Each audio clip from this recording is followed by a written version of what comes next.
الحمد لله رب العالمين والصلاة والسلام على رسوله الكريم محمد وعلى آله وأصحابه أجمعين وعلى من تبعهم بإحسان إلى يوم الدين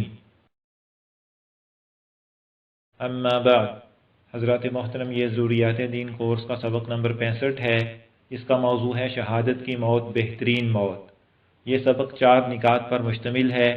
نمبر 1، شہادت کی اہمیت اور فضیلت۔ نمبر 2، شہادت کی موت کی سب سے اعلیٰ قسم۔ نمبر 3، شہداء کی باقی قسمیں۔ نمبر 4، حقوق العباد شہادت سے بھی معاف نہیں ہوتے۔ نمبر 1، شہادت کی اہمیت اور فضیلت۔ محترم سامعین، ہمارے زندگی کے سفر کی ایک اہم منزل موت ہے۔ ہم میں سے ہر شخص کو موت کی منزل پیش آنی ہے۔ اللہ تعالیٰ کا ارشاد ہے، کل نفس ذائقۃ الموت، ہر جاندار کو موت کا مزہ چکھنا ہے۔ ہم لوگ جیسے اپنی زندگی کا معیار بہتر سے بہتر بنانے کی کوشش کرتے ہیں، ایسے ہی اس کی کوشش بھی لازم ہے کہ ہمیں موت بھی اچھی سے اچھی آئے۔ بہترین موت وہ ہے جس کی تمنا رسول اللہ صلی اللہ علیہ وسلم نے کی ہے۔ آپ کا ارشاد ہے، والذی نفسی بیدہ لوددت انی اقتل فی سبیل اللہ ثم احیا ثم اقتل ثم احیا ثم اقتل ثم احیا ثم اقتل۔ میں چاہتا ہوں کہ اللہ کے راستے میں مارا جاؤں، پھر زندہ کیا جاؤں، پھر مارا جاؤں، پھر زندہ کیا جاؤں، پھر مارا جاؤں، پھر زندہ کیا جاؤں، پھر مارا جاؤں۔ اس حدیث میں نبی اکرم صلی اللہ علیہ وسلم نے بار بار شہید ہونے کی تمنا کی ہے۔ اس سے معلوم ہوا کہ شہادت کی موت بہترین موت ہے۔ رسول اللہ صلی اللہ علیہ وسلم کا ارشاد ہے، ما احد يدخل الجنة يحب ان يرجع الى الدنيا وله ما على الارض من شيء الا الشهيد يتمنى ان يرجع الى الدنيا فيقتل 10 مرات لما يرى من الكرامة۔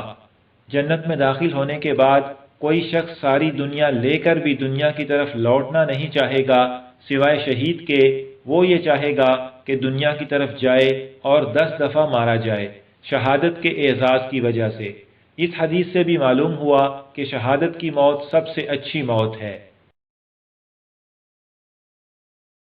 نمبر 2، شہادت کی موت کی سب سے اعلیٰ قسم۔ حضرات محترم، شہادت کی موت کی مختلف قسمیں اور درجے ہیں۔ سب سے اعلیٰ اور سب سے اونچے درجے کی شہادت یہ ہے کہ میدان جنگ میں غیر مسلموں سے لڑتے ہوئے مارا جائے۔ اس کی اور بھی بہت سی شرطیں ہیں۔ جب وہ سب شرطیں پائی جائیں تو یہ سب سے کامل اور سب سے اعلیٰ درجے کا شہید ہوگا، اور حقیقی شہید یہی ہے۔ اور مسلمان کے ہاتھ سے مارا جانے کی بعض صورتیں بھی اس میں داخل ہیں۔ شہادت کا یہ درجہ جسے حاصل ہو اسے غسل نہیں دیا جاتا، اس کا خون صاف نہیں کیا جاتا، اور اس کے بدن سے مسنون کفن سے زائد کپڑے نہیں اتارے جاتے، اور ٹوپی، جوتا وغیرہ ہر حال میں اتار لیا جاتا ہے، اور اس کی نماز جنازہ بھی پڑھی جاتی ہے۔ نمبر 3، شہداء کی باقی قسمیں۔ اس اعلیٰ قسم کے علاوہ احادیث مبارکہ میں اور بھی کئی قسم کی موت کو شہادت قرار دیا گیا ہے، جیسے نمبر 1، جل کر فوت ہونے والا۔ نمبر 2، ذات الجنب یعنی پہلو کے درد سے فوت ہونے والا۔ نمبر 3، بچے کی پیدائش سے فوت ہونے والی عورت، چاہے ولادت کے دوران فوت ہو یا نفاس کی مدت پوری ہونے سے پہلے فوت ہو۔ نمبر 4، مبتون یعنی جو پیٹ کی بیماری سے فوت ہو یا بدن کے اندر کی جانب کی کسی بھی بیماری سے فوت ہو۔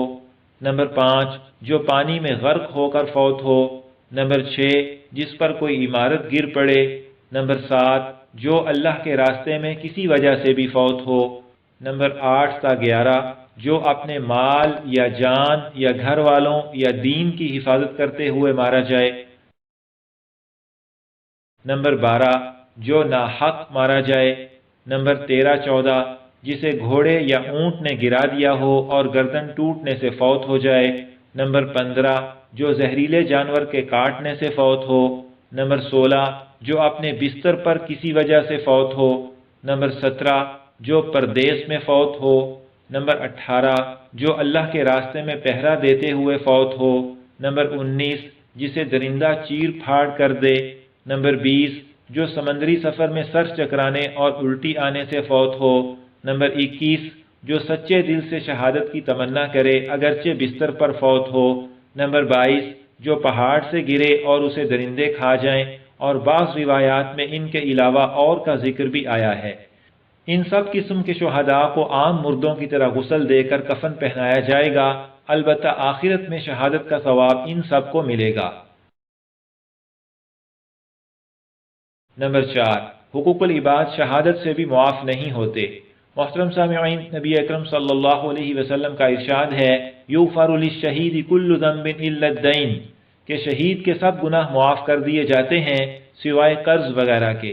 اس حدیث سے معلوم ہوا کہ جہاد، شہادت وغیرہ نیک اعمال سے حقوق اللہ تو معاف ہو جاتے ہیں، لیکن حقوق العباد معاف نہیں ہوتے، لہذا حقوق العباد کی ادائیگی کا بھی خاص اہتمام کرنا لازم ہے۔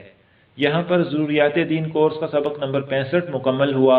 انشاءاللہ تعالی سبق نمبر 66 کا موضوع ہوگا اچھے اخلاق اور برے اخلاق۔ اللہ تعالیٰ سے دعا ہے کہ ہمیں شہادت کی اعلیٰ قسم کی موت عطا فرمائے اور سعادت کی بہترین زندگی عطا فرمائے، آمین۔